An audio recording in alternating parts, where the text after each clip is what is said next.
Marvel Studios' upcoming Fantastic Four First Steps is said to be a toxic female propaganda film that makes sure that by the time the film is over, you know that every male character is incompetent and that Sue Storm is the most competent one because she's the leader of the team. So let's talk about what's been said about recent screenings of Fantastic Four.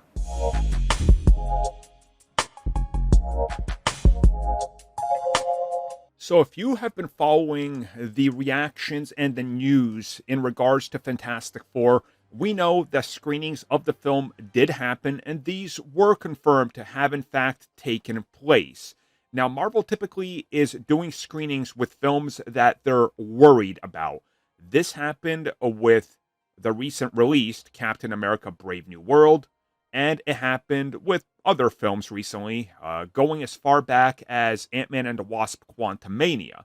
The only one that they didn't extensively test was Thunderbolts, which ended up being one of the best films they released since Endgame, in my opinion at least.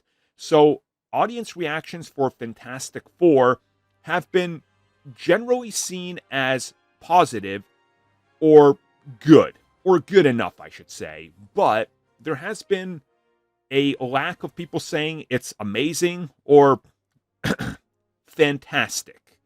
There's been very little of that.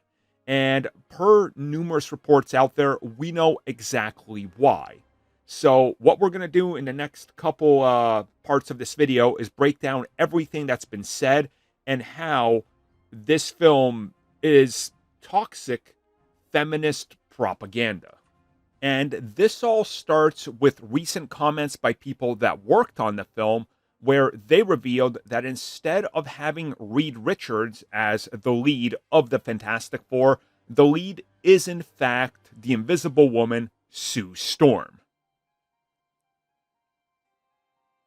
Okay, so let's just get right into this. So what happened? Well, this comes at us from the producer of Fantastic Four First Steps, Grant Curtis. And I covered this in another video, but I didn't think I was going to have to cover it again, more in depth here.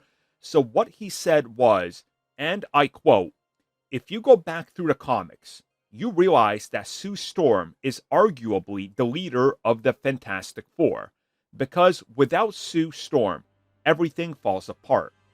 We had the desire to date aesthetically, but in terms of character and treatment, who should be front and center? It's like, hey, let's tell the best story possible."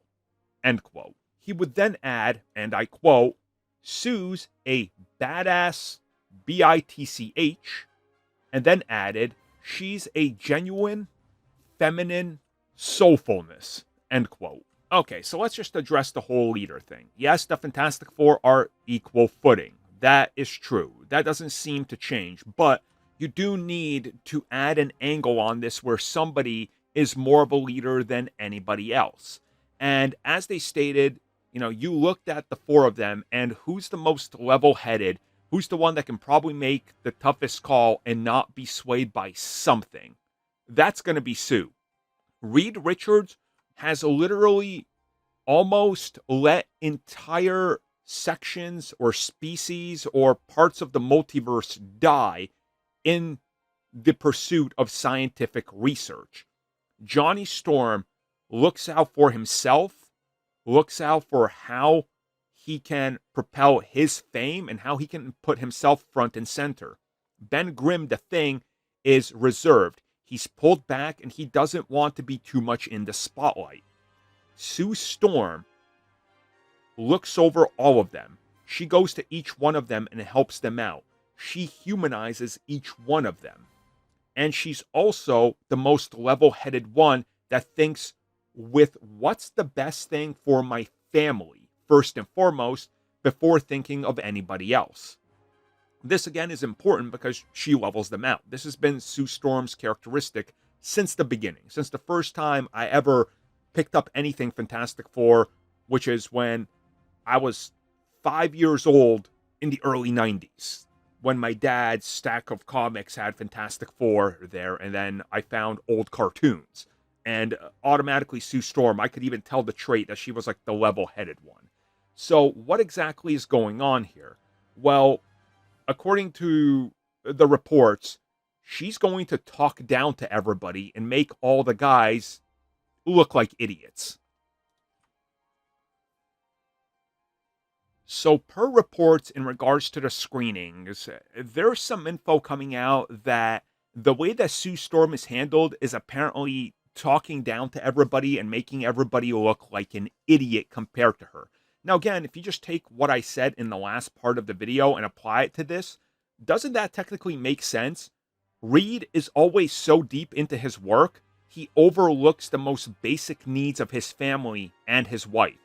Johnny is still very childish and a daredevil, and he will sometimes put everybody at risk due to just wanting a little bit more fame and attention. Ben is going to pull back and not talk about his feelings or what he sees with the others, and that's important. Sue is going to be at the center of this going, well, you guys need to meet me at my level. I also have issues, but I'm taking care of you for the greater good. So I don't necessarily think that that makes the other three idiots, because the only report we get from these screenings is Sue has to talk them back from a ledge or talk down to them. Yeah, that's fine. Because, again, she's the heart of the team. She's the one that's the most selfless. So this isn't anything shocking to me, at least.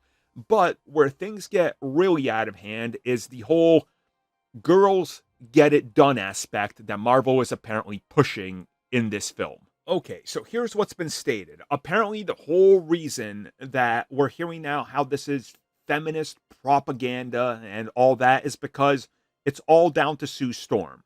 She's a mother, she's overwhelmed, yet she's still able to manage things better than anybody else in the film. And this is being attributed to Marvel's angle with women get it done. And that's the only thing that they're focusing on with this film. So what exactly is women or girls get it done? Well, it's the meme because after Avengers Endgame, people got so upset that there was a scene of all the women walking side by side and they said it was unrealistic. Yes, it was unrealistic to have all the women walking together in a film about invading aliens from the multiverse. The most unrealistic part was clearly women standing together. I know. And from what I can see, this is where everything stems from. It stems from that. Marvel is apparently positioning Sue Storm as another girl gets it done type of character. Now, we haven't seen the film for ourselves, so I can't say with certainty that that's what they do, but it wouldn't be out of the norm. And also, if Sue didn't do anything, if she was just running around screaming about only protecting Franklin and not caring about anything, then everybody would complain that they wrote a female character that's weak and all she cares about is her child and nobody else. So any way they were going to handle this, you're going to see backlash to it. It's kind of like the Captain Marvel syndrome. No matter what they do with her, she was going to get hated from the start. And I've already seen a lot of unnecessary hate being thrown at Vanessa Kirby. And this is coming from someone who doesn't even like her as an actress. I've talked about this on multiple podcasts.